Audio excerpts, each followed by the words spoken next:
បងប្អូនដែលទៅរកបានក្តាមសមុទ្រច្រើនណាអត់ដឹងធ្វើម្ហូបអីនេះខ្ញុំបង្ហាញមុខម្ហូបមួយមុខធានាថាឆ្ងាញ់ខ្លាំងមែនតើក្តាមឆាអំពិលទុំដែលគ្រឿងផ្សំរបស់វាហ្នឹងគឺងាយទេបងប្អូនมันមានអីច្រើនមុខត្រូវស្មុគស្មាញពិបាករកអីទេតែបើថារសជាតិអីវិញគឺថាឆ្ងាញ់ខ្លាំងមែនតើម្ហូបហាងអត់ដូរទេបងប្អូនសំខាន់ក្តាមដែលបងប្អូនយកទៅធ្វើហ្នឹងបងប្អូនត្រូវតែលាងឲ្យស្អាតបកស្នូកវាចេញឲ្យពុះក្តាមនឹងជាពីរទៅ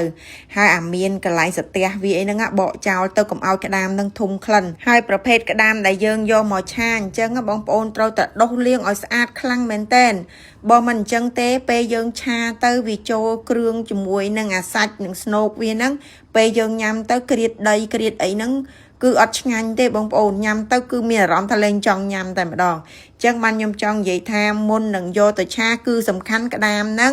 ត្រូវតែលាងត្រូវតែធ្វើឲ្យបាត់ក្លិនចំណែកឯគ្រឿងផ្សំហើយនឹងរបៀបឆាបងប្អូនមើលនៅក្នុងវីដេអូហ្នឹងគឺយល់តែម្ដងអត់មានអីពិបាកទេបងប្អូនងាយខ្លាំងមែនតើគ្រឿងផ្សំរបស់យើងហ្នឹងមានតែទឹកត្រីអំបិលស្ករប៊ីចេងម្សៅស៊ុបហើយជាពិសេសបើយើងឆាអំពិលទុំគឺមានទឹកអំពិលទុំនឹងឯងអ្នកដែលចេះហូបហិលក៏ដោយអ្នកមិនចេះហូបហិលក៏ដោយដាក់ម្ទេសខ្លះទៅ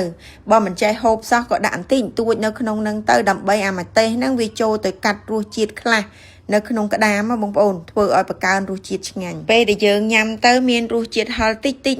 នៅក្នុងហ្នឹងគឺបន្លំជាមួយនឹងសាច់ក្តាមបងប្អូនអូនិយាយពីថាជប់ជាតិក្តាមនឹងសាហាវតែម្ដងគឺថាឆ្ងាញ់ខ្លាំងណាអ្នកខ្លះគាត់អត់ដឹងថាក្តាមសមុទ្រនឹងអាចយកមកធ្វើម្ហូបបានច្រើនមុខទេបងប្អូនធ្វើបានច្រើនមុខខ្លាំងណាស់ហើយសិតតែជាមុខម្ហូបឆ្ងាញ់ទៀតអាមួយចានចុងក្រោយខ្ញុំចាក់ចូលកំពង់គោវឹកហ្នឹងអាហ្នឹងក្តាមវាចង់សបងប្អូនវានៅក្នុង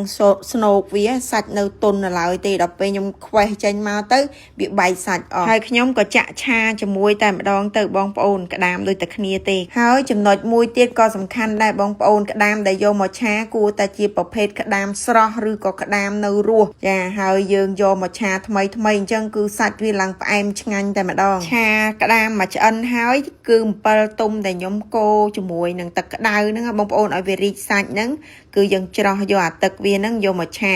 ប៉ុន្តែមិនមែនឆាឲ្យជូរទេណាបងប្អូនគ្រាន់តែដាក់យករសជាតិវាជូរតិចទេតែអត់ឲ្យជូរដូចស្លម្ជូរអីទេមុននឹងដាក់ម្រះព្រៅចូលបងប្អូនត្រូវភ្លក់សិនរសជាតិវាហ្នឹងគឺប្រៃបន្តិចទៅផ្អែមបន្តិចទៅជូរតិចហើយនឹងរសជាតិហឹរតាមចំណង់ចំណូលចិត្តរបស់បងប្អូនគឺថាឆ្ងាញ់ខ្លាំងមែនតើបើថាល្មមរសជាតិយើងចូលចិត្តហើយចាំបងម្រះព្រៅនេះដូចគ្នាដែរហាមធ្វើឲ្យឆ្អិនខ្លាំងតែឆ្អិនខ្លាំងក៏អត់ឆ្ងាញ់ដែរមកល្មមមកសពបទៅគឺវាជះក្លិនឈ្ងុយចេញមកមើលទៅរបៀបឆាគឺងាយខ្លាំងមែនតើបងប្អូនប៉ុន្តែរសជាតិវាគឺមិនធម្មតាតែម្ដងជាពិសេសក្តាមពួកខ្ញុំទៅរកបាននេះសាច់ពេញបងប្អូនសាច់ពេញណែនល្អមែនតើហើយសាច់នៅល្អពួកយើងរកបានស្រស់យើងឆាប់យកវាមកឆាអញ្ចឹងឆ្ងាញ់ខ្លាំងមែនតើតែម្ដងក្តាមឆានេះញ៉ាំអស់បាត់ទៅហើយបងប្អូនទៅបានកាត់វីដេអូឲ្យបងប្អូនឃើញដល់តែកាត់វីដេអូមួយសារនេះទៀតហ្នឹងមានអារម្មណ៍ថាឃ្លានឆាក្តាមអំពិលទុំមួយសារទៀតហើយប្រហែលជាអាចអាទិត្យក្រោយទៅរកក្តាមយកមកឆាទៀតហើយបងប្អូននិយាយទៅថាឆ្ងាញ់បាយបានតែម្ដងបាយមួយចានពីរចានអត់ដឹងណាណីទេ